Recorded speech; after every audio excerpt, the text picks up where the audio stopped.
Byron, now, there's no doubt about the color of this car. Yes, sir. What actually do you call that color? Well, it's got a story behind it. It's formerly called Sunset. It's a House of Colors variant paint. I didn't know what color to paint the car, and I traditionally wanted a Camaro blue. The painter told me, go home and ask your wife because she'll pick a better color.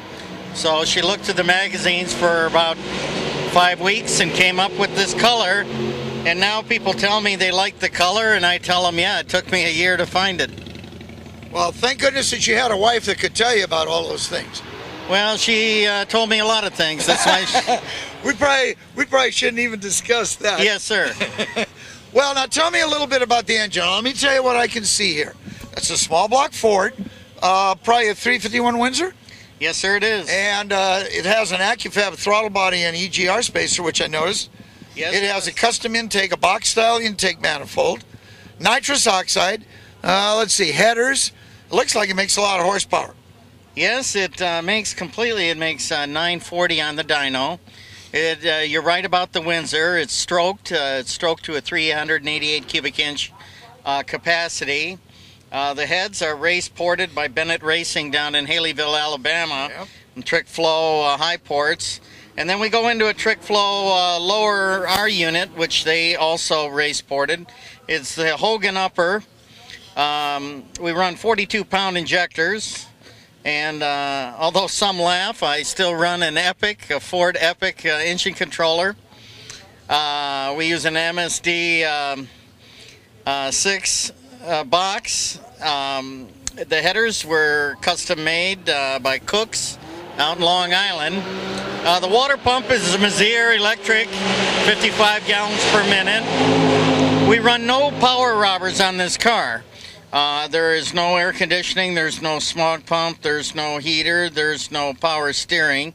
So I only run one belt, and that powers a alternator. The alternator powers via that methodology, and it's 200 amp alternator. I run electric fans, electric water pump. So I'm trying to get as much out of it as I can. And you have a 5-speed trans? 5-speed Tremec TK02 when they made those. This is street legal. I hail from southern Arizona, so I drive this car on the street. I wanted it to be able to cool in Arizona traffic, so we run an oil cooler up front. We remote the oil filter, run a Fluidyne 55 millimeter IROC radiator, and then the dual Permacool fan set up inside of a shroud, and it seems to cool pretty good in hot traffic. Well, it's absolutely flawless. It's almost unbelievable that with all that power and performance equipment that it's streetable and even legal. Of course, like you said, you're from Arizona. Probably couldn't do this in California, but... No, several people have called that to my attention.